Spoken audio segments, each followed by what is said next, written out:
Hello YouTube, welcome to today's video. In today's video I'm going to be taking a look at the Opgg page, and I'm basically going to be reviewing it, sharing my thoughts on what is good about it, what is bad about it, and if it has any unique features compared to other League websites. And I'm going to be making this into a series, so there will be a bunch of websites that I'll be reviewing and be giving my thoughts on, but in today's video it's going to be Opgg.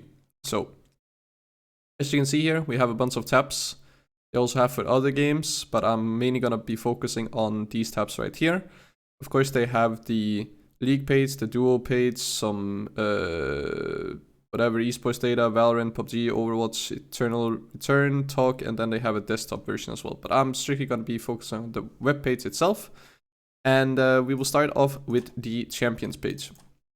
So one thing that people need to know about the Champions page on Opgg is that it is for Korea only. So this is for Korean soloQ, and it is for Platinum and above. So from Plat 4 and above, that is where all of these stats that you see right here are made from, and also the stats when you click on a certain champion. So when you click on the Champions page, we got all the champions, and then on the right we get a tier list. And this tier list is based off metrics, so not the best tier list in the entire world. It is better to have a tier list that is made by someone who is actually watching the game and has like a tier list based on meta in soloQ rather than just based on metrics. If we then click on a specific champion, in this situation we just click on Ahri, we then get some more interesting information here. First, we start off with the summoner spells and the skill order and all these builds and runes. All of these informations are based on pick rate and win rate, which is not always the best. The best thing that you can do is that you can find people who, in this situation, play Ahri and main Ahri, and then try and figure out what are they doing compared to what regular Ahri is doing. And they actually do have this summoners rank right here, where they are taking the top 5 players with the most amount of games of Ahri on the given server. So now I'm on E-West. So it will show me a bunch of E-West Ahri players. So Diamond 2, Diamond 1. I believe that it's Diamond 2 and above that it takes. So here's another D1, a Masters, and a Masters.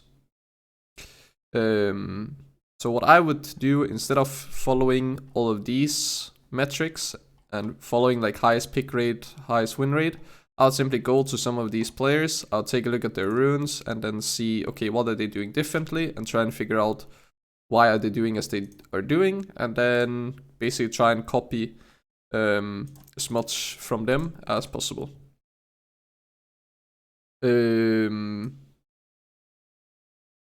Then we have these sections up here: build, runes, calendars, items, skills, and trends. Out of all of these, the only thing that I'll be taking a look at is trends, because all of the other things are based again on just normal metrics. But this trends page I have previously recommended to newer players who doesn't know different champions. And basically on this trends page it says mid lane Ahri win rate, and then it will show for different patches what she's ranked as. Her pick rate, we see that she suddenly got a boost because she got reworked. Her ban rate also got higher and higher. But the one thing that I wanted to mention is the Ahri win rate by game length.